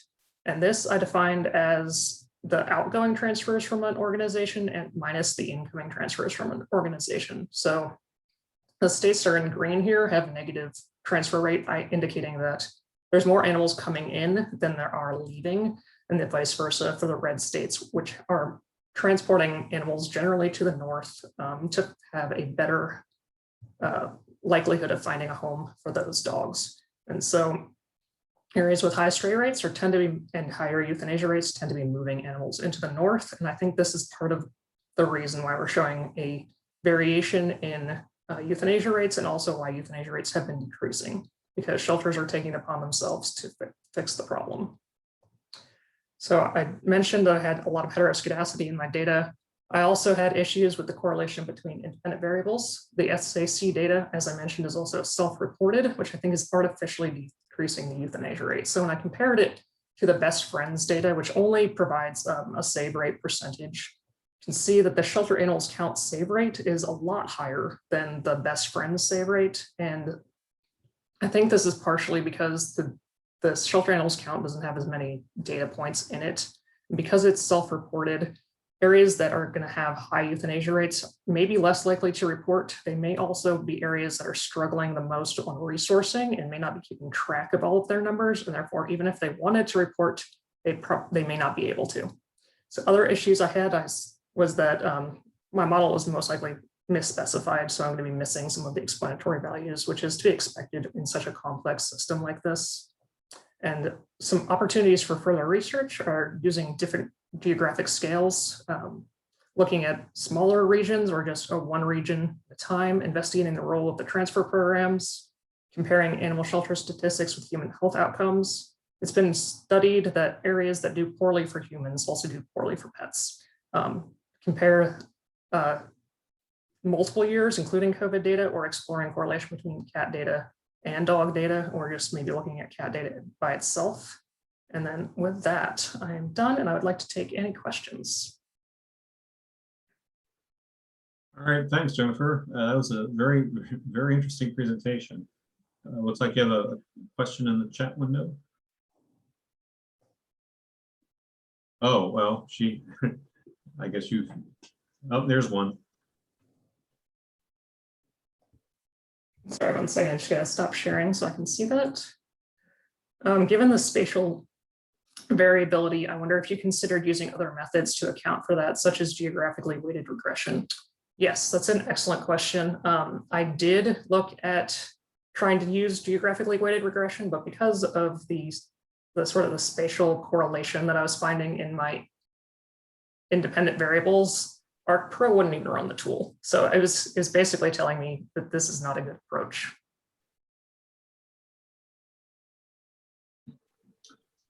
Well, actually, I had two questions, but I was thinking as you were giving your presentation, I don't know how you would be able to collect this data, but there may be something to it. And that is attitudes towards pets, particularly dogs, and how those attitudes change across different different parts of the country. Had you thought about that at all? Yes. So that's really difficult to measure, as you're suggesting. There was a research article I came across where they're comparing it to gun ownership rates. So gun ownership does seem to be correlated with animal euthanasia. Now, is that a good comparison? I'm not sure, because dog ownership does tend to go with a more rural mindset. And so it might just be because it happens more in rural areas. It might also be people who own guns are less likely to trust the government. So that could there's a lot happening there. So I don't know. I didn't figure out exactly what variable would measure that. Yeah, yeah. The other question I had is, I've looked at animal shelters for, adoption of dogs and so forth. And this is very unscientific, but I've seen a trend that there are more pit bulls and other dogs that fairly or unfairly have been labeled as, vicious. I don't know whether the presence or the increase of those kinds of breeds would suggest a certain kind of outcome for them compared to like a golden retriever or some other breed that's perceived as not being as aggressive. Yeah, that's a really good point. What I think is partly happening there is dogs who are strays tend to be pit bulls, or tend more likely to be pit bull combo breed, like mutts, and also, so they're entering shelters at higher rates, but also people who run rescue organizations are generally breed specific. They're going to be pulling from shelters. So if a golden retriever shows up in a shelter, it's probably going to be pulled into a rescue organization pretty quickly. And so you may not see them at the shelter. It's not that they don't need homes. It's just that you're not seeing them in like your local shelter. Okay, all right. Looks like another question popped up for you. Okay. So Jeremy says he lives in Louisiana. It makes him sad to see that we're in the lower part of the presentation. I can say, but that when major events come through, there are a lot of people that work with the animals. I know a lot of animals were transported out of state because of Hurricane Ida. That can play into the numbers as well. Yeah, absolutely. So that's why I was trying to take into account the transfer rates, because Austin Pets Alive, they take a lot of hurricane dogs from Houston and Louisiana. And then once they get them into their shelter, they're not even always looking for homes for them. They immediately transfer them somewhere else. So there's a lot of transfer of dogs and cats that's happening, and it's not easy to figure out where they're coming from or where they're going. So I think while it's a really important aspect of it, there's really no way to track it. So I have another question. Did you consider looking into government funding or other efforts that support better or more successful programs for spaying and neutering? Yeah, I actually really strongly considered doing this, but there's no easy way to track that. So I think at a government level, you'd have to like start calling around, because each state and local area and like city run their programs slightly differently. So you basically have to manually collect a lot of data to figure out where the spay and neutering money is coming from. That is a huge reason why there's been a decrease in euthanasia just nationally, is from spay and neuter programs. And research kind of points to that being one of the main reasons we have fewer strays now, is from all of the spay and neutering programs back in the 90s and the early 2000s. And that kind of indicates that these days the euthanasia rates might be coming from some other source besides spaying and neutering. All right, thanks again, Jennifer, for your presentation. You could put your email in the chat window if anyone wants to follow up with a question.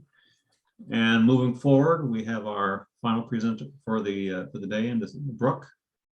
Hi, everyone. Share your screen. We'll Absolutely. So I'm using story maps, if that's okay. Can everyone see my screen? Yes, we can. All right, awesome. So my name is Brooke, and for my final capstone, I teamed up with my local museum, the San Bernardino County Museum, to build an interactive virtual exhibit. So my project is very product-based. It was all about designing and building a product for an end client. So just to go over what we're going to talk about in the introduction, we'll talk about what the client wants from this product, what they're expecting, and why they want to include an interactive 3D component. Then we'll dive into, I would say, the quote unquote study area, but more so the areas that are the localities that they'd like to include in the virtual exhibit. We'll go over some of the methodology that we use to create the interactive 3D component and design the product. We'll go over some of the results, i.e. I can kind of run through, if I have time, we can kind of run through the exhibit a little bit together. And we do have a survey at the end for end users. And then we'll kind of discuss how this end product meets the museum's future goals and how it can align with the product. So just as a quick introduction about us, my background is in geology. I actually got my undergraduate from Penn State. I have a background as a field paleontologist in Southern California. That's actually when I started volunteering for this museum approximately 3 years ago. So lately with getting my master's, I've shifted into a more technical role in GIS. Now I work as a ArcGIS online support analyst at Esri. I'm located at the Redlands office, but currently I work from Long Beach, and I worked with Patrick on this project. So this project was heavily client-based. So of course I want to dive into the museum contributors or stakeholders that helped us build the product. So we did briefly work with the former curator of Earth and Mineral Sciences, Crystal Cortez, who's since moved on. And then we picked the project back up with the chief deputy and exhibits manager of the San Bernardino County Museum. All right, so just another quick introduction about the museum and our county. This will kind of give you an idea of why they are wanting to push a virtual exhibit as well. So the museum is largely a natural history museum. It serves the largest county in the United States. Just to give you an idea, you can see how large it is here, but it's just a little bit bigger than the entire country of Switzerland, which is pretty crazy. We have a pretty high population too, at around 2.18 million, and over 80% of the land is protected by the federal government. Some areas that might sound familiar to you: Joshua Tree, Death Valley, and the Mojave National Preserve. So yeah, that's pretty cool. We got a lot going on here in terms of geology and history. So just to lay out some initial product expectations from the San Bernardino County Museum. So essentially what we're going for is a comprehensive, low-cost, flexible, and easy to use virtual web-based exhibit to help students learn about geology and better comprehend geologic time, the stratigraphic record, geologic structures, and the 3D spatial arrangement of those. So the 3D spatial arrangement is really important in this product. We want to be able to help students visualize these 3D structures with interactive 3D scenes. And as we go along, we'll also introduce important geologic concepts at an elementary level, such as depositional environments and the geologic timescale. And of course, we'll provide a workflow and all the necessary models to the museum that we use to create these 3D spatial scenes. So why does the county want to go virtual with this exhibit? So as I showed you above, this is a map of the county. This is where the museum's located. And a lot of people aren't going to travel from all the way, on the border of Nevada or the border of Arizona just to come all the way over to Redlands to the museum. So it'll really save on travel time to the museum, and we'll also be able to reach a larger audience, whether that be within the county or outside of the county. Of course, with the recent COVID-19 pandemic, a lot of people are a little bit weary about going out still. Of course, the museum's open, but everyone's still remaining safe during this time and not going out as much. And lastly, of course, virtual exhibits and any kind of 3D way is a great way to preserve historical records and to store them. So we've talked about why they want to have a virtual exhibit, but why do they want to have that 3D component? So there's a couple reasons. First of all, these interactive experiences or these interactive scenes will be able to help students or help museum visitors be able to visit these localities that might be inaccessible to them, either for financial reasons, maybe the weather or travel reasons, things like that.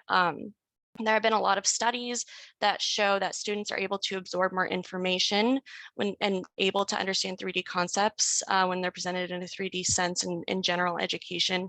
In terms of geology, geology and Earth history is in part taught through stratigraphy, which is a 3D construct essentially, and it has been shown to effectively teach complex geologic concepts to beginners, more so than 2D maps. Lastly, it's been shown that museums benefit and increase interaction by including all forms of media. So all of these pluses are kind of a reason why the museum wants to go forward with a product like this. The only downside to using 3D and virtual exhibits is that sometimes there are some disadvantages. Maybe a learning curve or like technical issues can really hold back like a learning experience and really hold that back. So that's why we're really going to focus on user experience and just ease of use throughout the entire product, designing the product, making sure it's easy to use. All right, so let's dive into the study area. Again, the museum would really like to tell a story, specifically a story about the geologic and biologic history of San Bernardino County. And since we have so much land here, we have a lot going on geologically too. So it is possible to tell a pretty comprehensive chronologic story about geologic and biologic evolution just with these 4 sites. We did have to narrow it down a little bit, and I'll dive into these in a little bit more detail shortly. So I'm going to dive into all of these localities a little bit. I would say if you want to learn more about the geology, depositional environment, and fossils, to go ahead and visit the exhibit. It'll give you way more information than I'll be able to fit into my time slot here. So this will be our oldest locality. It's around 540 million years old in the Cambrian. And we have a couple trilobite fossils from this shallow marine environment. And it's a pretty cool place there. Next, we have the Aztec sandstone. This is early Jurassic, around 200 million years old, mostly terrestrial dunes. Here we have evidence for dinosaurs, which is really big for California specifically because we don't have a lot of dinosaurs here, and dinosaurs really get people going. So we really wanted to include that. So next, we are including Rainbow Basin in Barstow, California. This one is approximately 23 million years old, and it's really cool, just this really beautiful syncline with a bunch of really cool layers and a bunch of really cool history, with tectonic activity, volcanic activity, and things like that. So it's also a really famous fossil site for mammals and things like that. Our last locality is local in Redlands, and it's around 2.5 million years old. It's pretty unique in that it has a lot of different things going on in the geology. We're sticking to the terrestrial fanglomerate kind of depositional environment because the fossils found here are mostly actually large mammals like mastodons, camels, horses, and even saber-toothed tigers. So that's pretty cool. Yeah, those are our localities. If you want to learn, I definitely recommend going through the exhibit later. So now I'm going to dive into the methodology in terms of how are we going to create these 3D models and these 3D scenes. We explored a couple different options to do this. The first one being photogrammetry, or creating a 3D model from a collection of 2D photos. Essentially, this is Rainbow Basin, by the way, but essentially we went out and we took pictures of this syncline and then loaded them to AGSoft photo scan and then created this model here. What you'd have to do from there is export this into an OBJ and then import it into ArcGIS Pro and georeference it, and then just present it as a scene layer. This option is really awesome because you can collect your own imagery, so to speak. It kind of didn't work out though, because you could see how large this model is. You'd need a machine with a lot of processing power. And unfortunately, my computer just could not take dragging this model across and georeferencing this model in ArcGIS Pro. So we had to abandon that, unfortunately. Another thing we looked into was using satellite imagery or high quality satellite imagery, just to see, if we can't collect this imagery on our own, let's see if we can get it from like the USGS. Here's an example of some ortho imagery below Rainbow Basin. The issue with this is that essentially these photos, they're not always available for every locality. So it was really difficult to have consistency in where we were getting the photos. And essentially, like, even for Rainbow Basin, I'm not sure if it was like a protected area, but it was specifically blocked out from everything in the USGS and NASA. So it was really difficult to just get all of our localities in line with that methodology. So another thing we considered was a geology map overlay. You can see here, we actually did implement this in our Aztec sandstone 3D scene. So essentially, this is a mountain, I believe in the Mojave National Preserve, called Old Dad Mountain. And we have a little lens of Aztec sandstone right here. I think that this method is really important for things like this, where we don't want to imply that the entire mountain is made out of Aztec sandstone, because that's just not true. It's really only these small lenses. And I think it's really important to point that out. So we did end up using this method for Aztec sandstone specifically. We had two other methods that we looked into, one being an imagery-based map overlay. So Esri makes this really easy with their imagery-based map. It's usually like really, really detailed. We used it here in this one as well. So it's also super easy to use. Essentially, we just turn on a scene map, make sure that imagery-based map is turned on, and then go to our locality and anchor it there. This worked for the majority of our locations, except for Rainbow Basin. You can see it doesn't look like Rainbow Basin. If you're not familiar with how it looks, this is how it's supposed to look.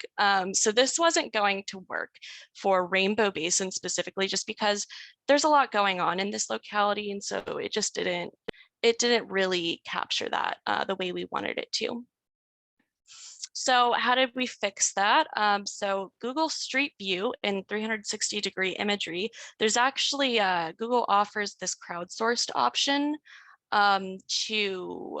in which users will upload their own 360-degree images. And it's great, since Rainbow Basin is actually a pretty popular natural area. There was a ton of these to use, and it's super easy to use too. You just grab the embed and go ahead and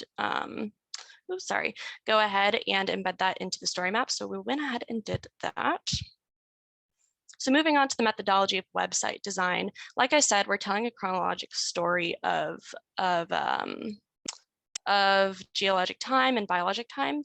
So what better way than building a story map? On top of that, it's very user-friendly. All of the aspects are taken care of by Esri. So that's why we went ahead and used a story map, and also why I'm using a story map now, because I thought I would stay on theme. Anyways, so we followed a pretty, I would say a pretty strict guideline in terms of building the story.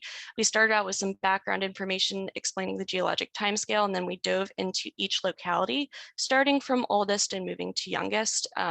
We start with explaining paleogeography, then the geology, depositional environments. Will include some concepts and vocabulary along the way, maybe touch on some fossils found at each locality.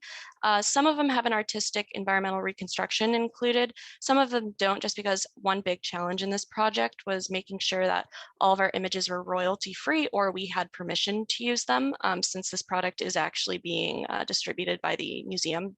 We wanted to be safe there. And then we'll dive into the 3D interactive locality to show the modern day location. And at the end of the exhibit, we wrap it up and encourage users to visit each locality and the museum. So like I said, user experience was a really big part of designing this product. We really wanted to make sure it was easy to go through the exhibit. So how we did that is we wanted to explain how to use the 3D experience with intuitive hints and pop-ups. We're already using the user-friendly platform of story maps, which is pre-designed by Esri with user in mind. Also, we're getting constant feedback from stakeholders at the museum, and we've added a user survey at the end of the exhibit to collect public opinion. These are our initial results. The product line, I'm not sure if it's on the website just yet, but if you are interested, I can go ahead and put the link in the Zoom chat, or you can email me and I can go ahead and send you the exhibit. Here are some of the questions we had in an embedded survey on the exhibit.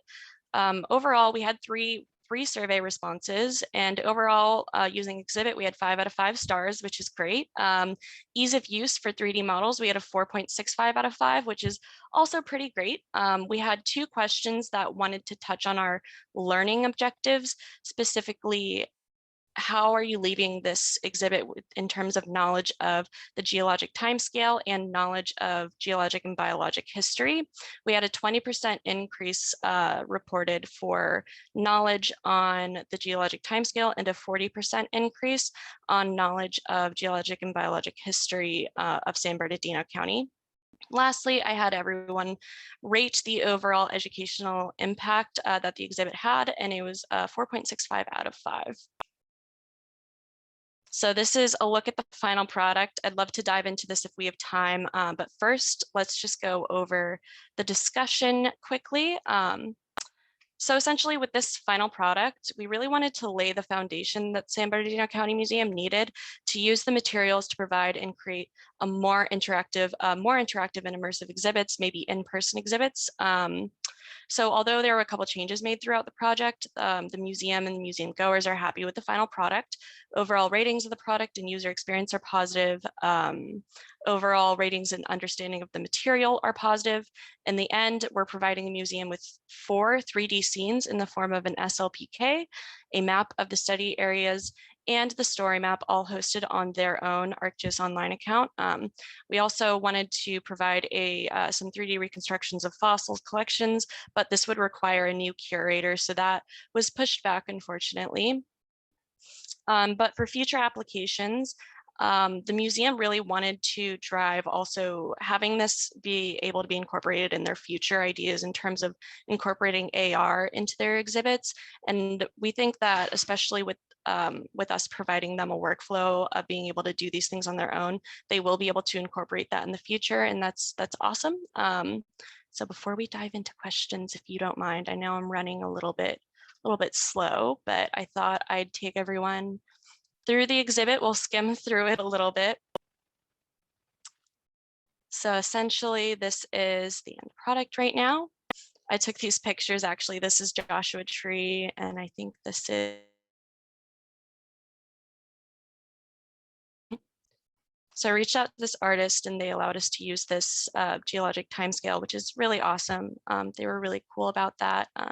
Pretty much the same map I showed you guys today of all of the localities.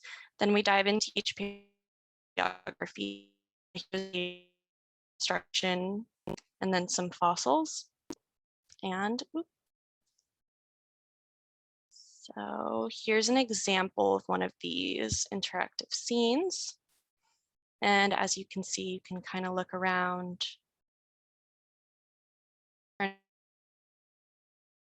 Internet's a little slow, but essentially, just kind of like that for all of them. But yeah, let me know. We can dive into questions now while I'm scrolling through this, but yeah, that's all I have for you guys today. Well, thanks, Brooke, for your very interesting presentation. Very nice looking end product here. Thank you. Let me see if I can look in the chat. Have you gotten any feedback from the museum? Yes, so we didn't have any kind of like structured meetings, but I was basically sending them my drafts. And so from feedback from the museum, they'd given us some small edits here and there, and they're just putting it through with their final team to get that implemented, hopefully sometime today on their website. So.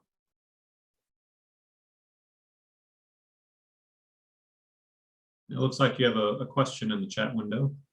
Awesome. If anyone is interested in other examples of using photogrammetry to create virtual exhibit, Yellowstone National Park has made 3D models of several geysers. Yes, that is awesome. Yeah.